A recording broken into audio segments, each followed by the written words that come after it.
Hello and welcome to PGurus channel. I'm your host Sree Iyer. Today's daily update with Sridhar is on. And as always, namaskaram and welcome to PGurus channel. Sridhar ji. Namaskaram and good morning to you, sir, and good morning to everybody, or good evening, or good afternoon.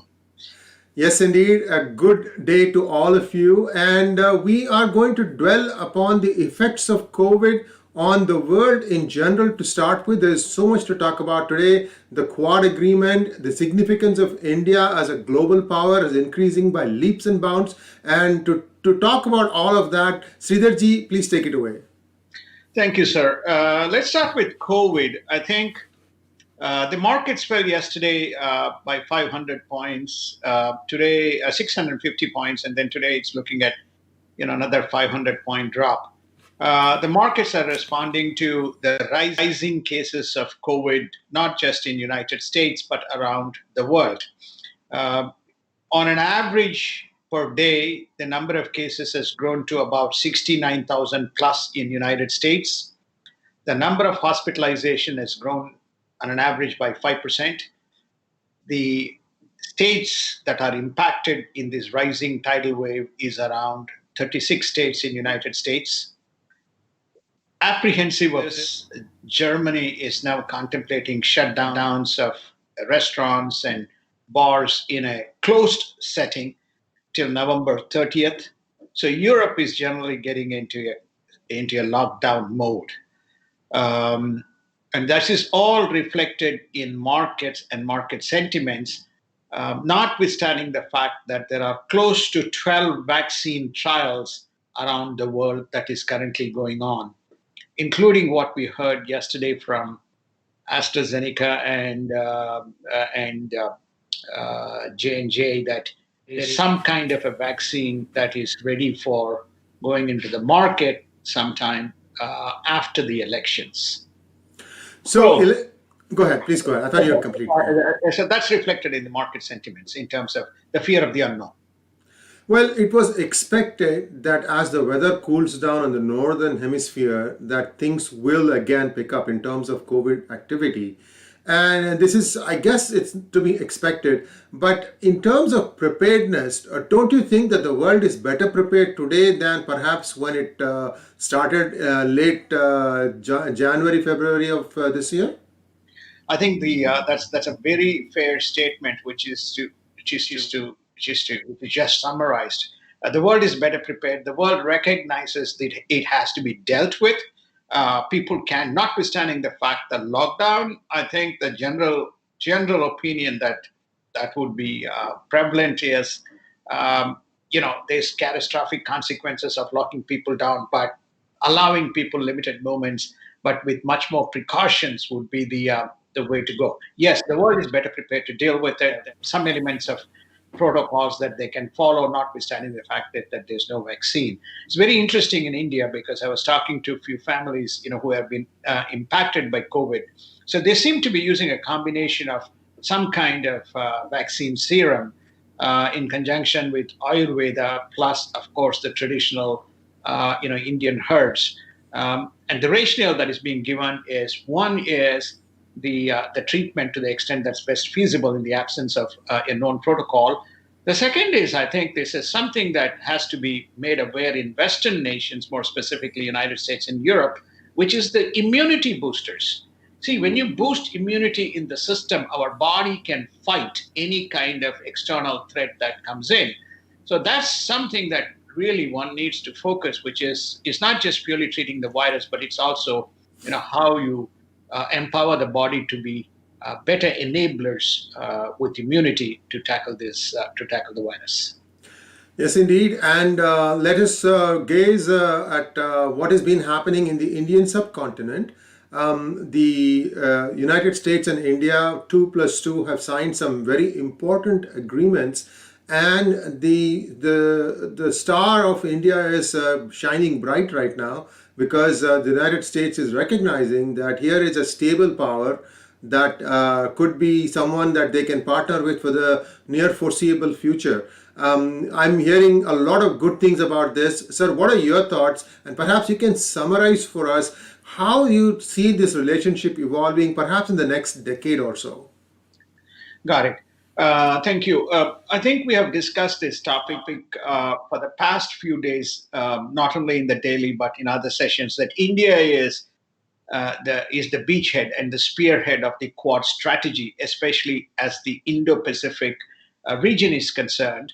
And that so to summarize, they signed the Baker Agreement, which is effectively exchange of very important information. That's a basic exchange of communication agreement, satellite data, security data, cyber data that spans wide spectrum of activities that puts India at the epicenter of dealing with any kind of threats that come from ground, air, space, etc. Plus also to have a peep at broadly terrestrial data across the near regions. So that's a very strategic in terms of the signing of that agreement. The second is obviously that there would be liaison officers in the AFRICOM and the CENTACOM, which is the Central Command and the African Command segments of the United States Armed Forces. So that's a very important kind of a development where you have liaison officers to coordinate in a joint action, very similar to what you would have seen in NATO. The third is that the continued exercises that is going on in Indian Ocean, Pacific Ocean, South China Sea, and South Seas and Malacca Straits, that is basically as a deterrent to China's footprint in the region and to protect that there is a seamless maritime transport going on. It is pathway to almost two-thirds of the world's GDP that travels by sea. So that's another significant, that was the basic foundation from which we added these two. What is even more interesting is now they have expanded post yesterday's discussions is the inclusion of looking at mitigating any threats that would come into Taiwan. I think we discussed this, which is that one of the quads, India will play a significant role to make sure that there are no assimilation threats of Taiwan by China. They also included in the discussion whether there is a broader normalization that India can play a role in the Afghanistan region, including the rapport with Taliban. That's another significant milestone. Then Iran came into the equation, which is to say any potential threats from Iran and the continuation of exemption that is granted to India to use the Chabahar port, which is very important kind of pivot for India in terms of the access into that particular region and especially Indian Ocean in that part. So those are all expansions to the Quad. And what it just tells us is India is going to be very centerpiece of the strategy in the Indo-Pacific, irrespective of the political changes that could come about in the United States. All these agreements reflect those sentiments. Yes, indeed. And all the pressure being applied at the Malacca Straits will come to wane if China were to be allowed use of not only Gwadar but also Chabahar. And I think the United States has refined its thinking a little bit around Chabahar. And I'm glad that India is very much in the mix in terms of dealing with Chabahar, continuing to deal with Iran, continuing to perhaps do some limited trade. The most important thing about that Chabahar port was that through that port there was going to be road access to Kabul. And that particular project was something that India wanted, because also I guess the United States, because you wanted an alternate way to reach Kabul, not just through Peshawar and the Khyber Pass. And so let's wait and see how this thing plays out. I do believe that for India's stature in the world, that it is the third largest in terms of PPP in economy, a third largest economy in terms of PPP, that it needs to shoulder the responsibility of maintaining world peace. And if that requires boots on the ground, so be it. Let's hope and pray that this Chabahar revival will lead to that kind of a stuff where India can be a pacifier in this area, in this region. After all, Gandhara, land of Gandhara is all India's, part of India's history. Kaikeyi is supposed to have come from there, and so many other people. So this is all basically Bharatavarsha at some point of time. Let's try and let's wait and see how this plays out. Sir, the next point is that looking at the economy, what do you see in terms of the stimulus deal? I guess now the stimulus is off and they're going to just run out the clock till the elections? Yes. Just before I'll take 30 seconds to transition. There's a very important point that people constantly overlook in the Quad strategy. Today, India's strategic energy security is coming from United States. United States has become the not only a strategic power in terms of its energy needs, but today 40 million barrels under President Trump, 40 million barrels annually is being imported from United States, translating into close to $60 billion of annual trade. That's what pushed India far ahead of China in terms of India-US bilateral trade, putting it close to $159 billion, and the target is somewhere close to 235, $240 billion of trade by 2025.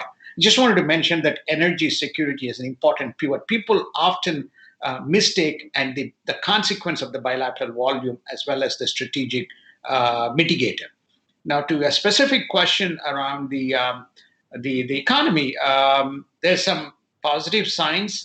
In September, the you had materials sales up, you had manufacturing sales up, and you had even marginal improvement in the volume of exports and domestic traffic, airline traffic, all resulting in about 1 to 1.4% growth in terms of the trade volumes in September. So therefore, economy at least showed initial positive signs that's reflected in the uptick in the stock markets that one witnessed. So there are positive signs. As far as the stimulus is concerned, I think stimulus discussion is now over with 1 week. There's no more stimulus. I think President Trump is campaigning, I don't know, in 11 states in the next 48 hours, going into the election kind of cutoff. So stimulus is imminent, but it's after elections. And I'm also hearing a lot from the ground that the competition is actually heating up, and a lot of the stuff that was kind of buried under the carpet is beginning to trickle out. And the stench of the Democratic candidate is a little strong right now. Again, viewers, I want to let you know politically, PGurus is independent, but it has the mandate, it is a responsibility to endorse one candidate or the other. For this particular election, PGurus is endorsing Donald Trump. And that's all there is to it. We are still objective. We will be objective. And I just wanted to put that thing out there to clarify, because I see some comments saying that, oh, now you've switched this way. No switching. This is what we see it, and this is what we say it. Sridharji, now a look at the markets. The last couple of days there has been a pullback because of COVID concerns. How do you see it? Today's futures, how do they look like, and what is the prognosis for the day in trading, sir? Well, I think today the again the markets is down. Yes, Dow is down 480 points. S&P is down 1.4%. Nasdaq futures is down 1%. All reflecting the sentiments of the COVID scenario. Having said that, I think people have to keep in mind one factor. COVID simply doesn't mean that people are going to stop doing things. And even with COVID in the first wave, we saw many of the tech related stocks which were extensively leveraged by people in their consumption habits. Like, for example, the online retail sales, consumer discretionary, the online content, which is, the growth in the Netflix and Disney type of traffic, the drivers of those things which mitigate COVID, like the biotech stocks, the consumption that drives the semiconductor, which forms the basis of some of these technologies, those stocks going up, and we have seen AMD, Xilinx, we have seen Nvidia transactions. So you will see some sectors which will leverage as a result of the COVID. So you may see the market temporary dips as a result of lack of stimulus, but with stimulus imminent post COVID and the size of the stimulus, and depending on the tax regime, you will find the markets again responding favorably. Everybody has expected the markets to rise, the economy to grow in 21. 2021, the target for economic growth is 3.6%.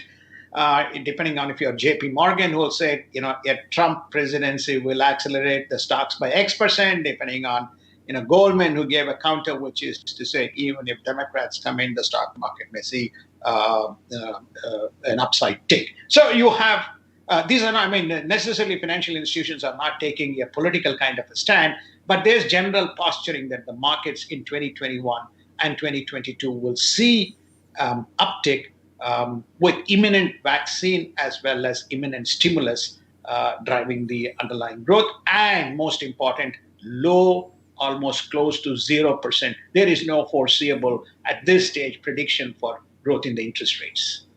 Thank you for that, sir. And viewers, Sridhar ji touched upon it, but recently NVIDIA has acquired ARM for $40 billion. And that's a story in itself. NVIDIA becomes a major semiconductor player. So does AMD because they have acquired Xilinx. This is a very, very significant move. So now you will have the three top semiconductor companies, all of them in the United States. So big change in the whole orientation of semiconductors. Thank you very much, Sridhar ji. We will talk about the tech in a separate series of chats that we have in mind. As always, viewers, it's our goal to give you an in-depth perspective of a lot of things. We hope that you are liking our program. This is our 4th week. We would like to continue this a little further, but we would like to have your support. Please forward our links to your friends and family. Also subscribe to our channel, and we'll be back as always tomorrow morning. Namaskaram.